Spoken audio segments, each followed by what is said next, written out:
ஐயா அதிபர் அவர்களே, நம்ம யாரு சீமான் தான் கேட்டா அரமண்டல் நான் கூட சாட்டை திருமணம் தான் பைத்தியக்கார நாயி தற்குறி நாயின்னு நினைச்சிட்டு இருந்தேன்டா. இப்பதான்டா தெரியுது அவனுக்கு எங்க இருந்து இந்த மாதிரி ஒரு அறிவு பூர்வமா பேசக்கூடியதெல்லாம் வந்திருக்குன்னு உங்ககிட்ட இருந்தா போல இருக்குது. என்ன சொல்லிருக்க? இப்பதான் நான் எங்க ஊருக்காரங்களோட இதை பார்த்தேன், போஸ்ட் பார்த்தேன். என்ன சொல்லிருக்க? காரைக்குடி எங்க இருக்குன்னு தெரியாது, காரைக்குடி இருக்கு, நீங்க போய் அங்க நொட்டுனதுனாலதான் தமிழ்நாட்டு மக்களுக்கே காரைக்குடி எங்க இருக்குன்னு சொல்லிருக்க, தெரிஞ்சிருக்குன்னு சொல்லிருக்க. ஏன்னா காரைக்குடியோட வரலாறு தெரியுமாடா உனக்கு? கொடைவல்னு சொல்லக்கூடிய அழகப்பர் அங்க எவ்வளவு பெரிய யூனிவர்சிட்டி, எவ்வளவு ஸ்கூல்ஸ் அம்புட்டையும் கிரியேட் பண்ணி எல்லாருக்கும் படிப்பு கொடுத்த ஒரு இடம்டா அது.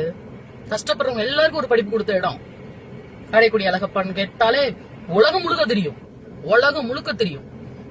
அங்க இருக்க சின்ன முத்துமாரியம்மன் கோயிலுக்கு எங்கெங்க இருந்தெல்லாமோ வந்து திருவிழாவுக்கு வந்து நிக்கிறவங்க எங்க வேண்டுதலை வச்சுக்கிட்டு கொப்படம்மன் கோயில் தேர் என்ன மருதுபாண்டியர் சகோதரர்களோட நினைவனம் காரைக்குடி பக்கத்துல இருக்கு, பிள்ளையார்பட்டி குன்னக்குடின்னு எல்லாம் எங்களை சுத்திதான் இருக்கு. எவ்வளவு அசால்ட்டா சுட்டு போயிட்டா நீ வந்து நிக்கிறதுனாலதான் காரைக்குடின்னு ஒரு ஊர் இருக்கதே தமிழ்நாட்டுக்கு தெரிய வேண்டிய. ஏன்டா உங்களுக்கு தெரியுதாடா? இன்னும் ஏன் நீங்க உருப்படாம ஒரு சீட்டு கூட வாங்காம 15 வருஷமா 8%, இப்பதான் 8% தொட்டிருக்கீங்க. எதுக்குன்னு தெரியுதா? இந்த தற்குறித்தனமா இருந்தா அப்படிதான் புரியுதா? சில நேரங்கள்ல நீ பேசலாம், முன்னாடி எல்லாம் அப்படியே புள்ள இருக்கும் என்னமா பேசலாம்டா டீடைல்ஸ் அப்படின்னு.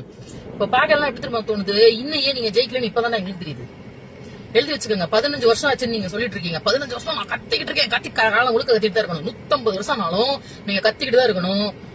ஓகே, ஒரு சீட்டு கூட வாய்ப்பே கிடையாது உங்க கட்சிக்கு. ஓகேவா? நீ சாகுற வரைக்கும் கத்திக்கிட்டு தான் இருக்கணும். இந்த மாதிரி பேசினா சாகுற வரைக்கும் கத்திக்கிட்டு தான் இருக்கணும். ஏற்கனவே உனக்கு வாய்ப்பு கிடையாது.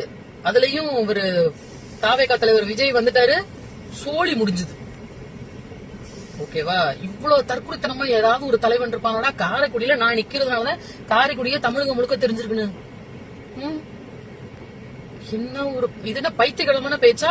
இல்ல நான் நிக்கிறதுனாலதான் காரைக்குடியே தமிழ்நாட்டு பெரிய மெதப்புல பேசுறதா? பைத்தியக்கார பேருடா. ஆனா உன் பின்னாடி நிக்கிறாங்க பாருங்க இளவட்டங்கள் 18+, அவங்கள நினைச்சாதானே எனக்கு பாவமா இருக்கு.